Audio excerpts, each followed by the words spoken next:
Week 7 waiver wire. What's going on? I'm Dustin. Welcome to Fantasy Smack Talk. Before we get into the must-adds in all leagues, Brent, I'll give you a quick little shout-out. You called out everyone to join the games to win a free FS t-shirt on the site. He said, try to beat me. You can't. I'm winning this week. Brent, I'll give you some props. He's winning right now. If you haven't gotten in those games, click on Fantasy Games. Check out the action. Third from the left. Sign up. Let's get the must-adds. I'm going to start with a couple of Green Bay guys. Alex Green, 55% of leagues he's owned right now. You know, I was thinking Starks might be the guy to add out there, but it's looking like Green's definitely going to get the first shot. You know, I do think Starks is still kind of just waiting for his chance coming off of that toe injury. But as of now, Green's the guy to own. I'm not expecting huge things out of him, but if you're looking for a running back, you could do a lot worse. And the other Green Bay guy I want to talk about is Randall Cobb. Only owning 75% of leagues. I'm not really understanding this. Another great game. I know Greg Jennings, you know, he is probably going to cut into, you know, his playing time just a little bit when he comes back. But I think Cobb is a special player, and I think Green Bay thinks that as well. They're going to find a way to get the ball in his hand. I think James Jones gets hurt more than Greg Jennings coming back, not Randall Cobb. Look for him to continue to have big games. Pick him up if he's available in your league. Next, Felix Jones. DeMarco Murray owners.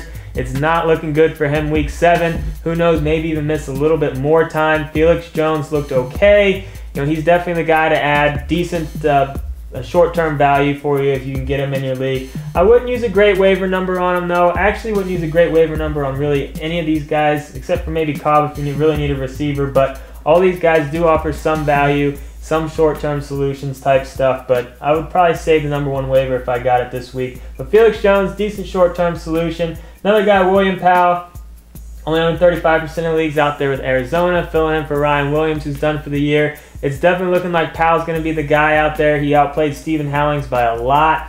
You know, he didn't look great, but you know, he's the starting running back on an NFL team, so he needs to be owned in most leagues. But don't expect huge things. But decent bye week guy, fill in if you need him. One defense that I think is a must pick up and play. You know, I don't put defenses that pick up and plays as far as a must add in a lot of time. I don't do it a lot of times, but this week I'm doing it. Minnesota, only on 70% of leagues. If they're available in your league, you got to pick them up. They're going up against Arizona. They're at home against Arizona. And Jared Allen and that D-line, I'm sure, is just ready to go after what probably is going to be Skelton back there. And just one little quick thing. I don't know if you guys watch NFL Red Zone, but every time I think of Jared Allen, I think of Scott Hansen saying, Jared Allen. But if you don't watch the Red Zone, it's the best thing for fantasy football. I'm giving them a nice little plug here, but seems like he says Jared Allen's name every week for a defensive guy, which is kind of weird. I'm getting off topic here, but Minnesota's defense, I love them this week. I would even trade for them if you're in a must-win situation. I don't like that. I don't hate that move.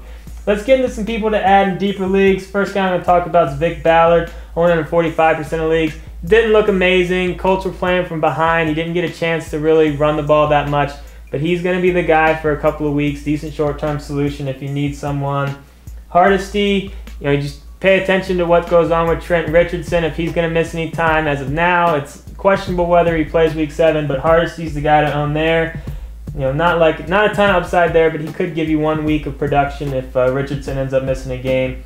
Mike Goodson, I want to talk about him. This is merely just a hunch. He's only on 10% of leagues right now. McFadden has stayed healthy all year, which is kind of surprising. I think week 7 might be the week he goes down. Sorry, all you McFadden owners. You know it's coming sooner or later. I think it's time to pick up Goodson. He needs to be owned in way more than 10% of leagues at this point. Another guy I want to talk about is Ben Tate, only owned in 70% of leagues. I don't mind him as a pickup and play if he's available. They're going up against Baltimore, who just lost 2 of their best players. Big hit to Baltimore's D. And Ray Lewis, them losing Ray Lewis is going to be absolutely huge to that defense. I could maybe see Foster and Tate both getting going against Baltimore. They're already doing terrible against the run. I don't mind Tate as a pickup and play. Another running back that you need to pick up in a lot more leagues is Daryl Richardson, only owning 15% of leagues. It's looking like he might even have a little bit of value even if Steven Jackson is healthy. But if Jackson goes down, I like Richardson as a top 15 back. I've liked him all year. If he gets a shot, I really like his chances. And here's the thing too, they drafted two running backs this year. They've already said that they might let Steven Jackson play free agency after this year and see what he can get. They might turn to Richardson towards the end of the year, even if Jackson is healthy, because he's probably their running back of the future. He needs to be owned in more leagues. I think when it counts the most, he could definitely be there for your team. Pick him up if he's available if you have a roster spot that you're looking for a high upside guy. Josh Gordon, wide receiver for Cleveland. Rookie out there, only in 15% of leagues. He's had some really big games with only a few catches. It seems a little fluky, but he just keeps on doing it. So at this point, you got to wonder if this guy's maybe for real. I don't necessarily like the bang or bust type players, but this guy's had too many good games this year for me to call this a fluke. I think he could be the real deal. Not a ton of weapons out there for the Browns passing game, but it looks like he's probably the best bet. One pickup and play quarterback for you, and that's Ryan Fitzpatrick. That Bills-Tennessee game could be a really high-scoring game. I think both their offenses are decent enough to score on their terrible defenses. I think that could be a high-scoring game. I like Ryan Fitzpatrick this week. He's had a couple terrible games in a row, but look for him to bounce back. One individual defensive player for you, and that's Russell Allen for Jacksonville. Linebacker only on 15% of leagues. Jacksonville just had their bye. He was dropped in a lot of leagues, but he had a ton of tackles going up to that point. He's already almost matched his career high for the season after 5 games. I like him as an ad if you're looking for an IDP guy. This is just a portion of the list. See the full list, get onto the website. Get into those games if you want to try to beat Brent, Mike, and I, and all the other FST experts, and get in those forums if you've got any questions. I'm Dustin. Brent, I'll see you later.